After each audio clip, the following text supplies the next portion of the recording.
welcome back to Welcome to Pratchetville, folks, as we meet up with the second group of our group of, well, people just trying to survive Absurdia, as we deal with Corey the Curio, Nick the Scrapper, and Tyrell the Paradox. Our promo for this episode is $2 Creature Feature, which is on their third season and is read by our friend Mr. Ray, as well as having some of their players have also been showing up on some of our episodes like Fictional Heroism. After the promo, we'll be giving the promo for our network and then on to the show. In a world without magic, a world much like our own, danger still creeps around every corner. But where there's danger, there's always someone willing to take up the risk. And opens her mouth wide. God, is there anybody normal in this city at all? Well, you know me, boys. I do love an apocalyptic event. Since 2020, $2 Creature Feature has delivered a high-quality Monster of the Week podcast in association with Althaven TTRPG Network. In Season 1, we traveled with Severus Vardy's Traveling Fun Fair. In Season 2, we solved the mystery of what lurks at the heart of Jupiter Hollow.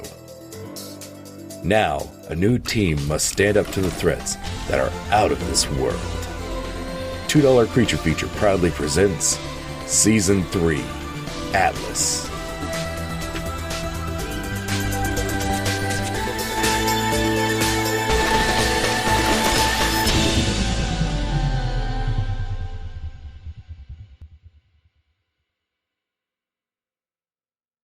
If you enjoyed our shows, you should also be checking out the network we're a part of, the Fun Installers Network, whose promo will be playing next, and then we'll be on to the show. We interrupt this program to bring you a special news bulletin. On the frontier of the internet is a new website being constructed called FuninstallersNetwork.com, where they install fun directly into your brain, where they do collaborations with other creators, such as video game reviews, podcast episodes, art galleries, and they even do little game master tips for you who like tabletop role-playing games. So make sure to go over to FuninstallersNetwork.com and tell them that this really cool radio guy sent ya. Now back to your regularly scheduled program, whatever it may be.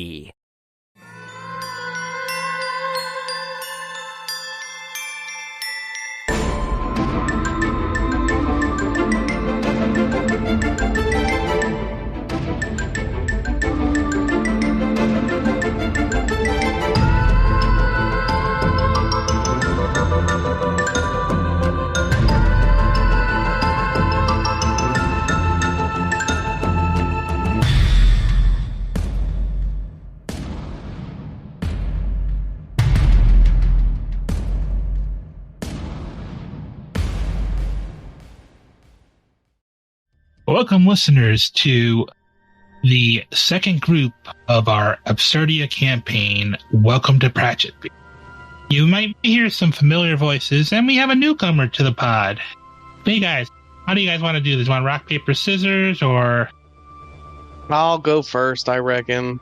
I was just going to say, let's go in order. Hey, that works, too. I'll take the first one. It's me. It's Nick. I am here to do the things and cause mischief and chaos for Sean. Once again, I'm playing the Scrapper, once again for Absurdia, because, yeah, why not? Well, you're not just playing the Scrapper, Nick. Well, we don't want to ruin all of the fun surprises yet. Okay. Right. That's fair. We gotta leave something for, some little hanging fruits for him. There's gonna be fun things, and maybe you'll notice, maybe you won't. Who knows? I'm definitely not human. Yeah. Okay. Crest? Hey, it's Crest, usurper of the throne from Sean. And you can find me on Pelleport at Crest, and from there you can find your way to my other socials. You can also check out the podcast I run and edit and do, called Many Stories, Many Games, where there's always another story to be told and another game to be played. I am playing the Curio playbook. My character's name is Corey Costley. And then now it's time for a newcomer, Frank. My name is Frank. I will be playing Tyrell Catcher the Paradox. He is a very friendly young man, a young college student, trying to get his degree to become a park ranger, and seems to have found himself into a nightmare he can't awaken from. And careful listeners might recognize the name from a certain arc of fictional heroism. This is actually a fictional heroism spinoff, because we are going back to the town of Fei Fei Revolution as certain events in the last couple campaigns, as you can probably guess because we're playing Absurdia, including We're Not in Kansas Anymore, has caused some changes in the city, and it seems like the library is soon to find out that there's much more to Pratchetville than just a crazy fae trying to usurp the identity of Michael Jackson. I'm also not the Nick from We're Not. I mean, similar, but not the same. Yeah. Preface that with that. Yeah. Oh, yeah. But it'll make more sense when because I have a quick story to read to you all. I'm borrowing from our friend Brian from Infinite Nerd Forum, and I'm starting with a story for this to set the scene. The story is of the homely middle-aged man with blood-red hair. The young man known as Dallas always felt something was missing from his life. It wasn't his sister. She was always a phone call away, living her best life with her best friend Johnny. It wasn't a job, as he found himself quite adept with cataloging stories at the local library, meeting such interesting characters both on the page and off. But the nagging feeling was always there, and as luck would have it, it would always pull him towards the woods. Even when he tried to distance himself with movies, the wooded domain that surrounded Pratchetville called to him. Even after he found the 2 lost children that no one had any records of, the forest called to him. But raising the children with no names came first, and he resisted the call for a time. He was a father beyond reproach, of making sure the 2 children knew they were loved and knew an empathy that other fae would have found laughable. Even as he took in more children, each life he had found a home for lessened his impulse to head into the woods, but it was always there. Something was in the woods that only he could deal with. He didn't know how he knew, or what was awaiting out there, but he knew he was missing something. Sometimes it was a whisper of a voice with a southern drawl he could swear he heard. Sometimes it was a sense of failing someone he felt responsible for. But the feeling was always there. As if he had sidestepped a destiny he wasn't sure he'd have turned down. That there were echoes of a life he could have lived just out of the corner of his eye. That something was making him forget so he wouldn't be a threat. The feeling grew after the dancing fever that had overtaken the town, as if an obstacle had been dealt with. The children were now adults and teenagers. He could tempt fate with his flight of fancy, couldn't he? He let his children know that he was going on a camping trip and headed out of town, finding a nice spot to set up camp before he headed into the woods.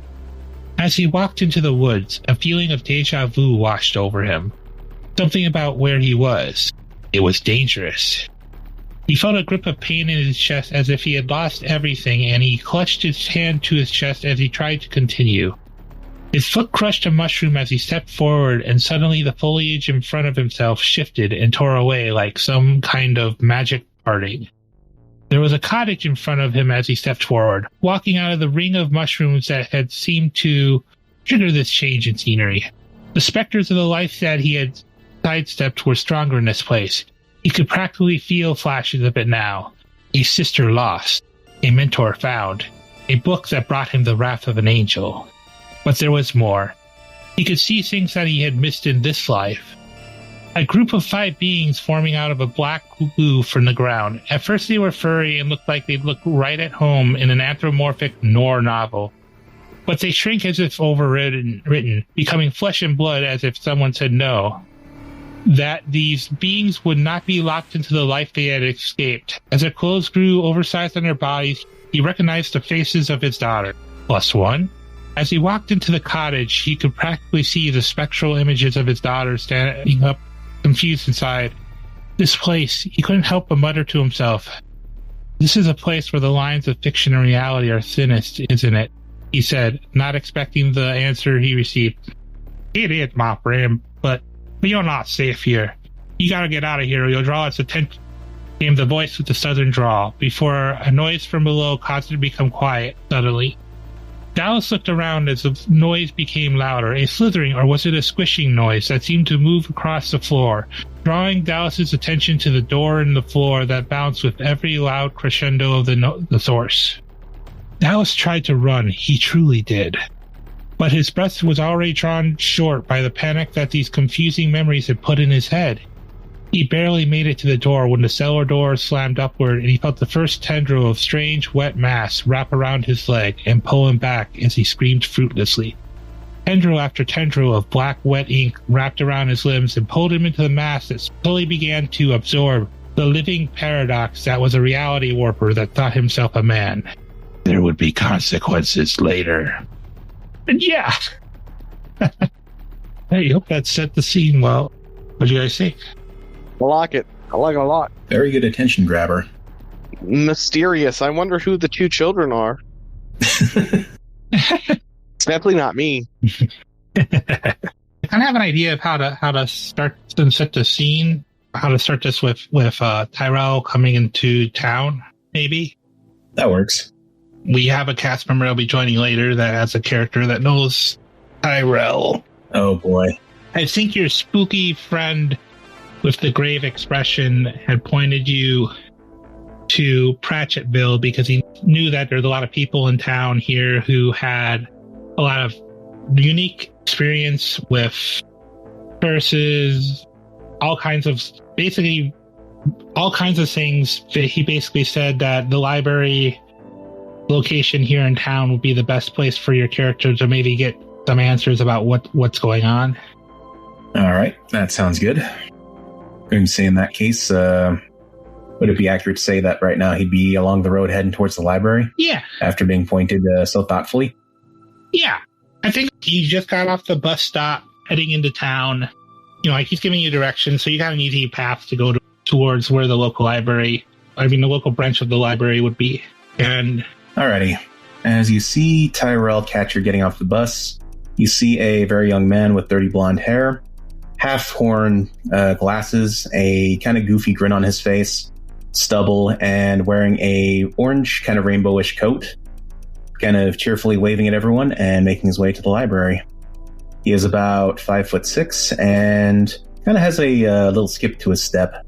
A very cheerful fellow to meet. Hey, excuse me, is this the way to the library? Okay, your character was asking, is this the way to the library, right? Yeah. He just got into town. He's still kind of figuring things out here. Something I forgot to mention is he has a newspaper kind of clutched under his arm for some reason. You know what? I know who you run into. I just gotta remember their name. As the girl turns to you, it's a young woman with a red flannel shirt and what appears to be a black hoodie over the flannel shirt. She has kind of spiky hair with part of her hair going back, and she goes, yeah, actually, I was just heading in for my first day on the job. But it's this way. She kind of points back with her thumb. Oh, lucky. All right, if I follow you then. Oh, yeah. I think it'd be fine. My name's Abigail. Black. She holds out her hand. Notice she has a knapsack over her back. Tyrell's going to grab her hand and very enthusiastically shake it. Tyrell Catcher, nice to meet you.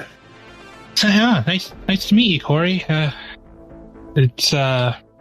think Abigail just kind of shakes her head and goes, nice to meet you, Corey. New to town? She says as she glances over at the bus that's leaving now. Tyrell's a little caught off guard by being called Corey, but he'll kind of just roll. Oh, sorry, my bad. I like the idea that she screwed up the name and Tyrell's just kind of rolling with it. If you want to throw, I think it would be a roll.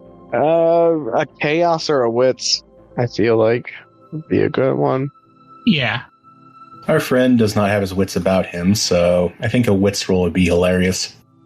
Oh, actually, it would be a cheek because it would be a hoodwink. Because when you lie or mislead or trick someone and achieve your ends, roll plus cheek. Or it could be also Actually, you know what? Let's do a roll wit on this. Because you know what, I want to play this as a. You know, actually, I want to use this as an assist reality roll. Alrighty. A 3 plus the -1, 2. Oh boy. Okay, so I think she kind of tilts her head for a moment. She's like, "Oh, wait. My bad, Tyrell, right?" Yes, I'm sorry. I was trying to save you some embarrassment there. He's kind of scratching the back of his head. Sorry. I'm here to meet someone, and then you kind of match the description, but now I think about it, not really. It's my bad. All good. Also, I just realized you have a beginning of mystery move. I didn't see that, so my apologies. Yeah, it's red action because you experience time differently. Plus chaos. 7 plus 9. All right, so you have one hold that in the future you can declare a specific event happens in the future at any point. Got it. And +1 on any action to make it happen. Understood. I think with this failure, with what we already kind of talked about with your character and their situation, there's something familiar about Abigail. You just kind of have a I don't think you call these flashbacks, but what would you call it if you have a memory of something that doesn't make sense? Just probably Tyrell would probably just consider that deja vu. I think you have a deja vu of this girl, and you have a moment. You're just seeing this scene of carnage.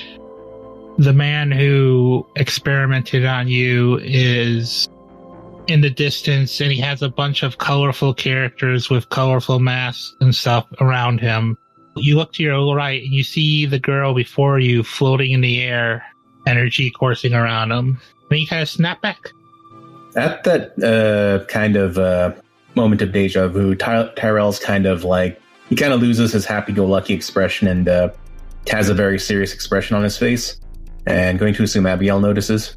Yeah, Abigail, I think he goes, oh, I think her expression shifts and like, everything all right, Tyrell? Tyrell kind of realizes what he might be expressing and kind of banishes it with a quick grin and says, it's nothing. I just a little lost in thought is all. Not the best memories, you know. Oh, I know that well. You more than you know. Kind of laughs slightly and goes, "That's not. Let's get you over to the library and see what they can do to help out." Yes, indeed. Thank you very much. And she starts to walk with you to the library, local library, which is it's interesting because it's as you're walking up to it, this library looks slightly bigger than an actual library, where like it looks almost kind of like a government building. But as you walk in, you know, it doesn't seem to be as big inside as outside, if that makes sense. Like it seems oddly condensed for as big as it looks outside. Yeah. Huh. This place is a little cozier than I was expecting. Interesting. Oh yeah. Did the person you talked to come here, did they say who you need to talk to? I just wanted to check a few things. He's going to kind of motion with the newspaper in his hand. I'm just looking for a specific article. I believe the person will be meeting up a little later. I just wanted to do some research beforehand. Okay. No, let me check in and I can see what I can do to help out. Thank you. And I believe there's usually a sign-in sheet, so Tyrell's going to sign in there. And I think as you sign in, you actually notice a name on the list. That sounds familiar because it's one of the people. I think it's one of the people that Eli had suggested to you would be a good contact to look into this. As you see on the list, it looks like recently on the list it shows that Corey Costley had signed in to check into the library recently. Sorry to pester you further, but I don't suppose you know where this Corey is, do you? It seems they may have gotten here a little earlier than expected. I can find out. Let me go ask in the back. All right. And in the meantime, where might I find the newspapers? A fairly recent one. Well, it's I think it's my first time here, but I think she looks around and it's kind of weird because there's kind of like a light glow that it's barely noticeable in her eyes, but her expression changes, and she goes, "Oh, right, over there," and she points at one corner of the library. Thank you. If you run into Corey, please let him know I'm there. Okay, yeah, I can let you know. I'll do it right away. Nice meeting you, Tyrell. I hope you find what you're looking for. Nice to meet you as well, Abigail. You've been especially helpful. Thank you. Right. Oh yeah, we'll get Corey and we'll find out where Corey is and send him your way. Perfect. Thank you. And with that, Tyrell's gonna start thumbing through the newspapers and eventually take a seat when he finds the one he's looking for. Okay. I think it's going to be an assessed reality. Because when you carefully study a situation looking for more information, roll plus wit. Oh boy, once again. Here we go.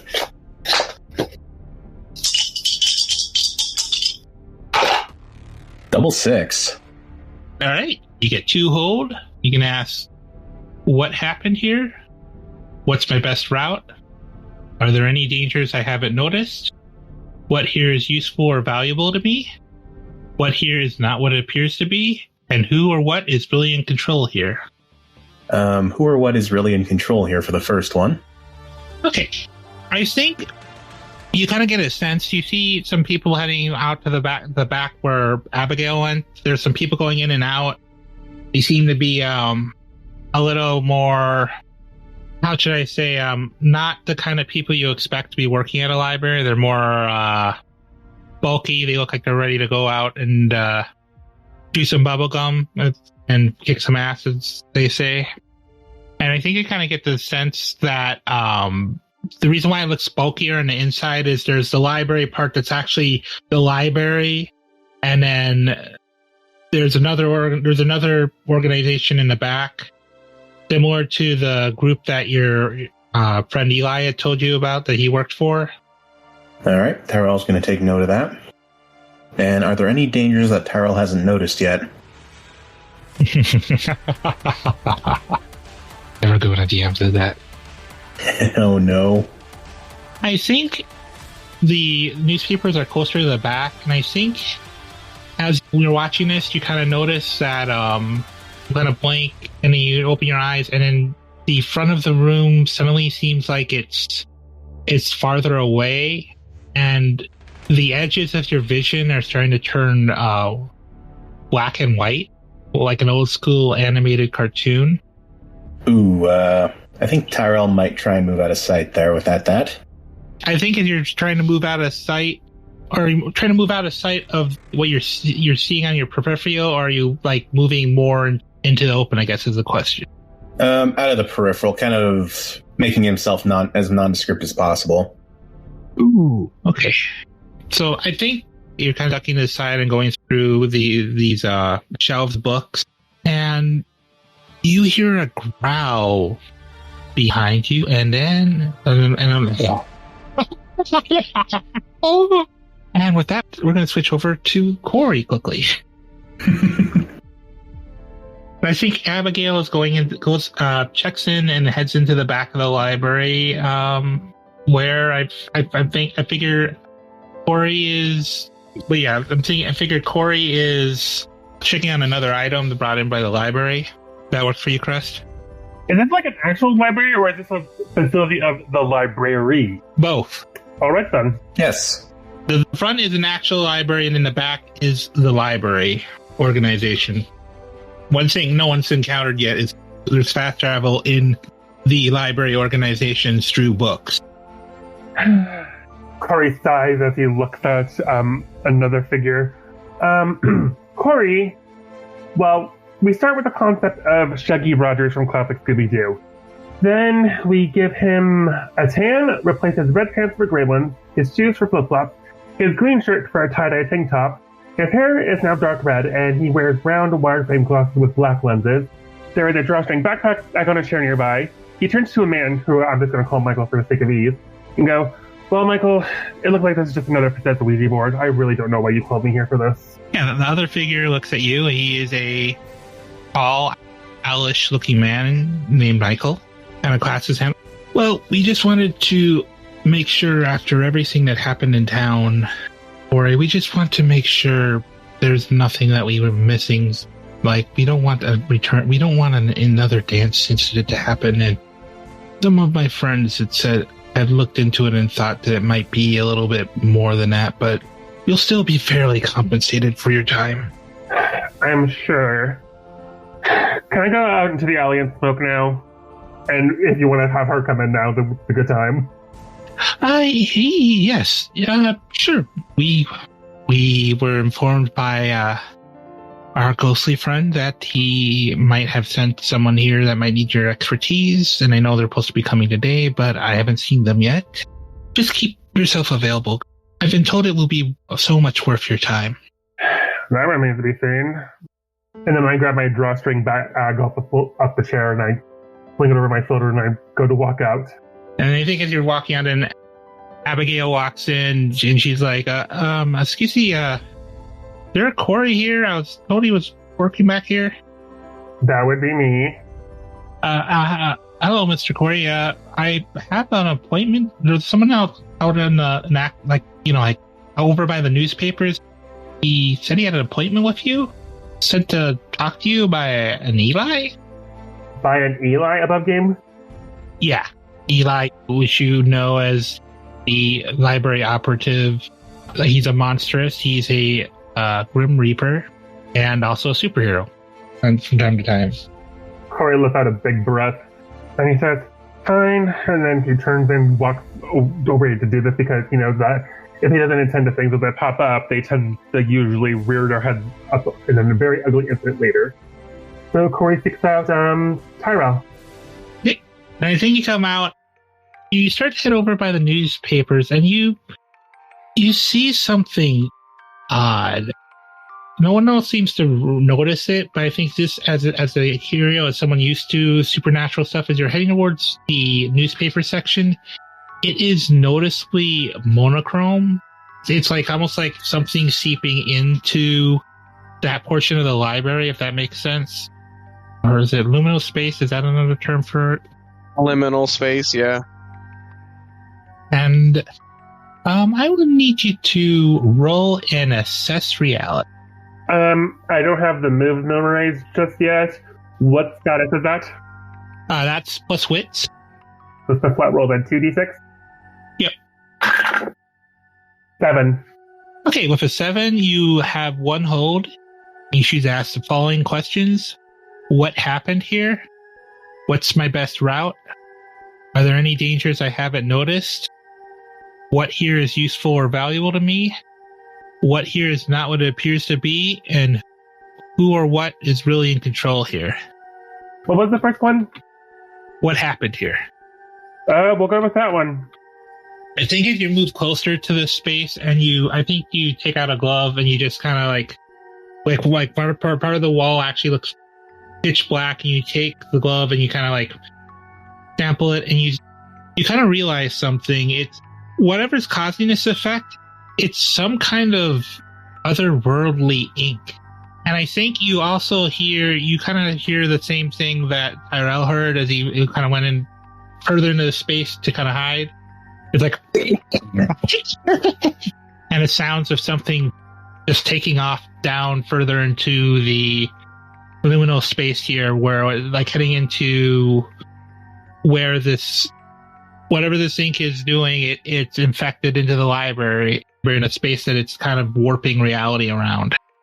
Tilting his head to the side, Corey looks in the direction he heard the noise coming from, and his black glasses are now doing that thing where they're lit up like a glow, like the sun's flare or whatever it's called. I forget what it's called. But they're like shiny.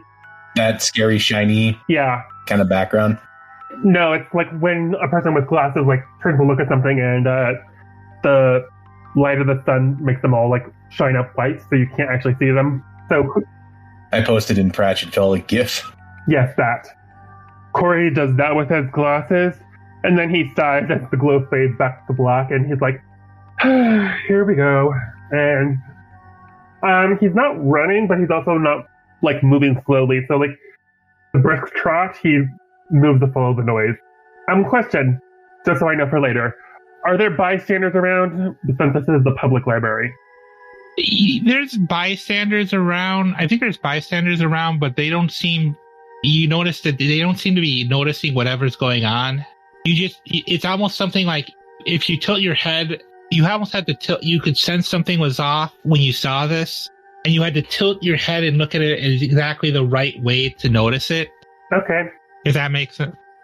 So I follow the noise. Okay. And we're going to move to Tyrell quickly. Tyrell, what do you do with the sound of the noise? Tyrell is definitely checking around to see if there's anyone else around. And he also may have started reaching into his coat there. Like he has it unzipped and he's kind of reaching in and pulling out the handle of what appears to be a sword of some kind.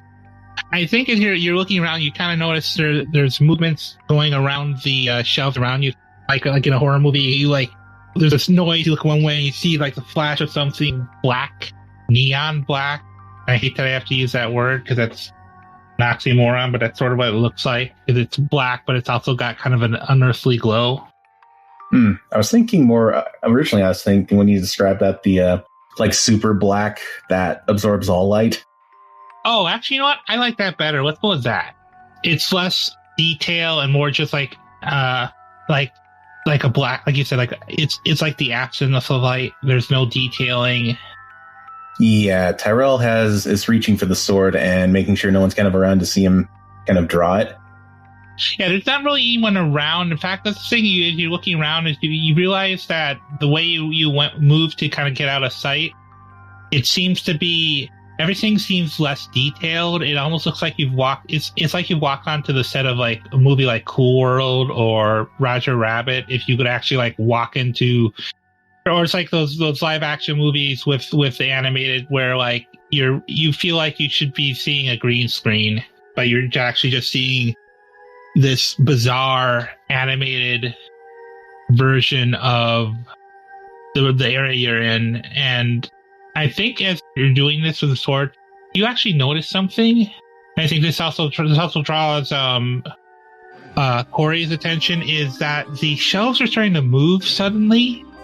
Like the world around you is warping, and they're centering in on you, so that like you're almost like in the middle of like, I want to say 8 separate corridors made by the shelves. Sort of like the shelves that's kind of like warped around you, and then you're the center.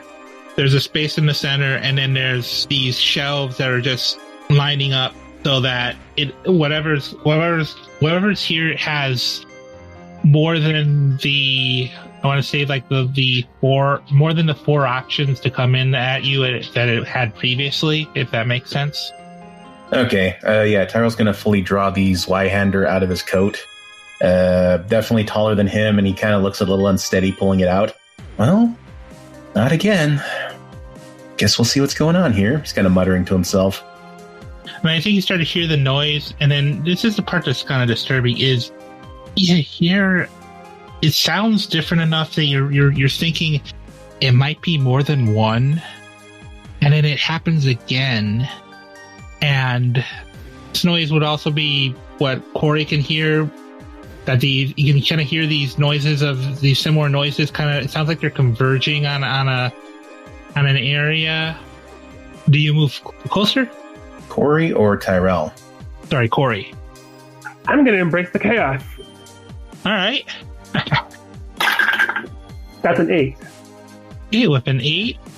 When you contend with a source of entropic power, roll plus chaos. So we got an 8, so that's going to get you to choose one, and the GM chooses one. So your options are: you can gain a clear understanding of the power's source, effects, and motives, if any.